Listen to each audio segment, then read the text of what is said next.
visible element of the Industrial Revolution for many. Trains powered by steam engines carried goods and people faster than ever before and reached new destinations, connecting businesses to new markets. There were also unfortunate consequences such as the decline in traditional transport like canal boats and stagecoaches, and the impact on unspoiled countryside. The steam engine was perhaps the most important invention of the Industrial Revolution, and without it, fast-moving trains would not have been possible.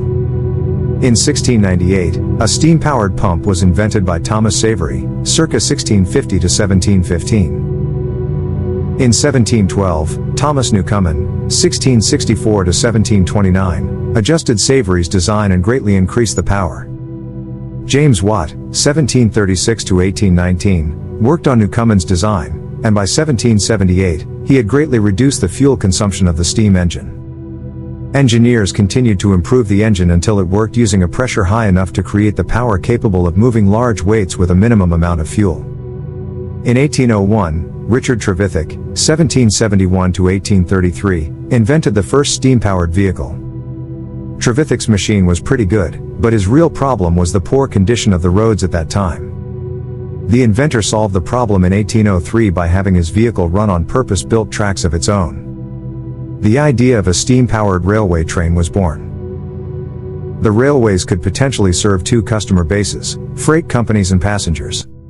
Replacing the driving force behind the Industrial Revolution was commercial enterprise and the search for profit. Transportation was one area where a brand new power source could really change how things were done. Traditionally, goods in larger quantities were transported across Britain by river and canal boats. Rivers were obviously limited to where they ran, but a canal system was built to specifically connect large urban centers. Canal boats could transport goods safely and relatively cheaply, but the problem was the speed. Taking into consideration the necessity to go through lock systems where the terrain rose or fell, the average speed of a canal boat on its journey from one destination to another was around 4.8 kilometers per hour, 3 miles per hour. Not very impressive. It was usually quicker to transport goods from one continent to another than from one inland town to another. The land journey was the weak link. Another problem was that canals were very expensive to build. Investors and company owners saw that a cheaper but faster alternative to canals would reduce the time taken to reach markets for their goods and open up new markets if a network were built bigger and better than the existing canal system. A second area of potential was private travelers obliged to use horse-drawn stagecoaches, which were slow and uncomfortable. The railways, then, could serve two customer bases: freight companies and passengers. The Stephensons and Rocket the first move towards finding an alternative to canals and river boats was to use wheeled carriages running on iron rails with the carriages pulled by horses. This sort of hybrid technology worked well sometimes, for example, on the short Surrey Iron Railway to Croydon, but was hardly the great leap forward big business was looking for. Trevithick's engine on rails showed the way. Next up came George Stephenson, 1781 to 1848, who had his own company in Newcastle that specialized in building railway trains to transport coal over short distances at coal mines. Stephenson designed the Locomotion 1 train engine. This locomotive was powerful enough to pull carriages, and it transported the first steam railway passengers from Stockton to Darlington in the northeast of England in 1825. This line was a success and showed what might be achieved elsewhere on a grander scale as the age of steam took off. Soon the Liverpool to Manchester line was carrying 1,200 passengers every day. A new railway line was built from Liverpool to Manchester in 1829, the world's first intercity railway. The problem was the directors of the Liverpool and Manchester Railway Company, L and Mr., did not have any locomotives for their line.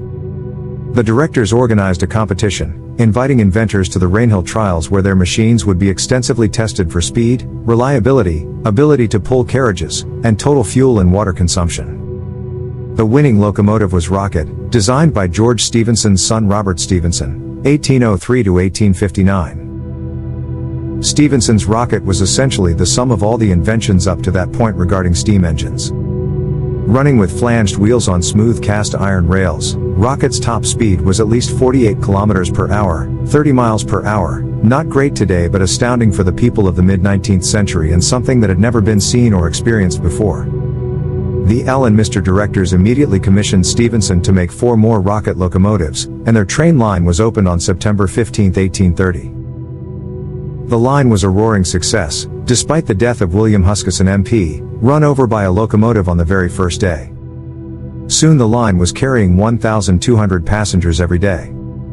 Goods were also carried on the line, where a single train could carry 20 times the cargo of a canal boat and reach its destination 8 times faster.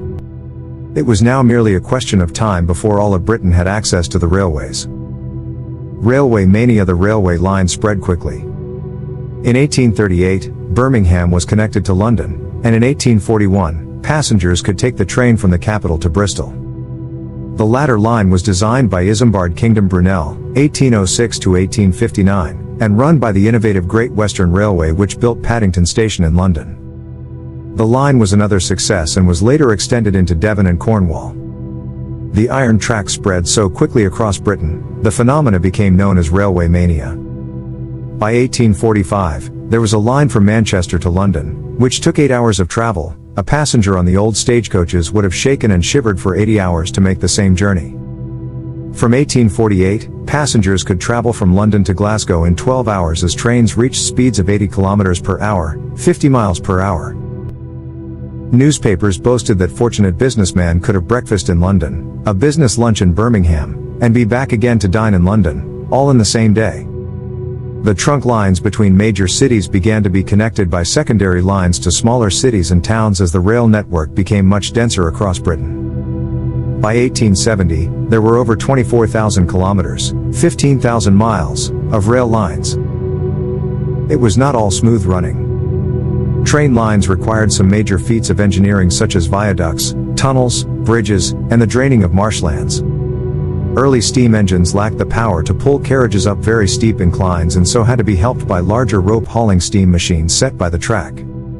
The invention of mass-produced steel by Henry Bessemer, 1813 to 1898, in 1856 allowed for rails that could carry heavier, more powerful, and faster trains, which meant these static engine assistants were no longer required.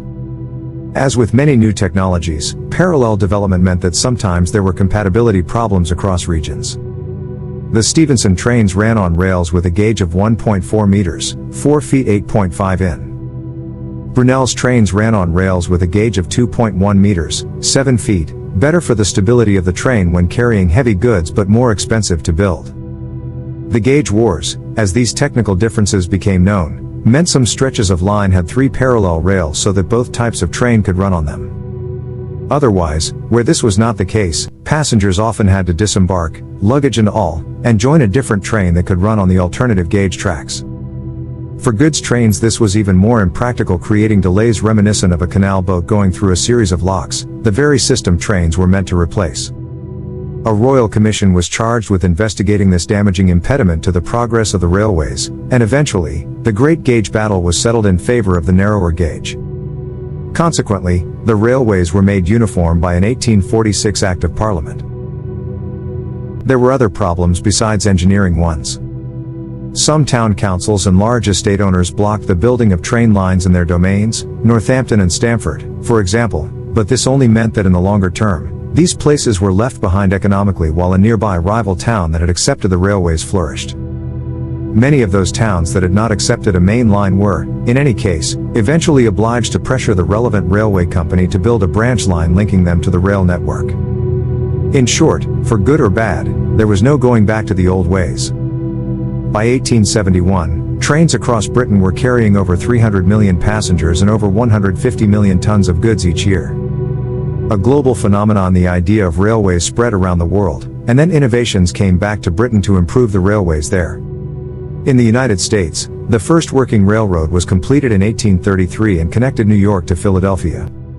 The immense size of the USA had always been a problem, but now the railroads forged ahead, meaning that the huge resources such a great land produced could be, at last, fully exploited.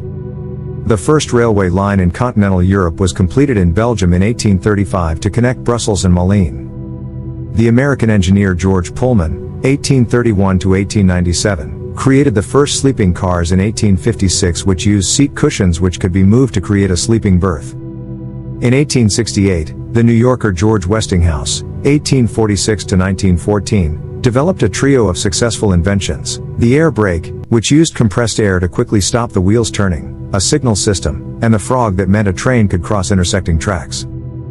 By 1870, Canada, Australia, India, and most of Europe had joined in the railway mania. Trains were becoming ever more ambitious in the distance and comfort they promised their passengers. The luxurious Orient Express ran from 1883 and connected Paris to Constantinople, Istanbul. The railroads became a symbol of the modern age, but not everyone benefited or liked this new and faster world. Impact of the railways. At first, many train companies bought out the canals in their area so that they could control the competition. Many canals were kept running, but eventually, they simply could not compete with the trains, and the canal system fell into neglect. The other direct competitor of trains, the stagecoaches, fared no better. Stagecoach and mail coach operators, coaching inns dotted along the roads, turnpike roads, private roads which charged a passage toll, and those who bred and cared for horses all suffered badly as trains took their business. As an example of the decline, before the railways, 29 stagecoaches traveled from Manchester to Liverpool every day, but after the arrival of the trains, there were only 2 providing this service.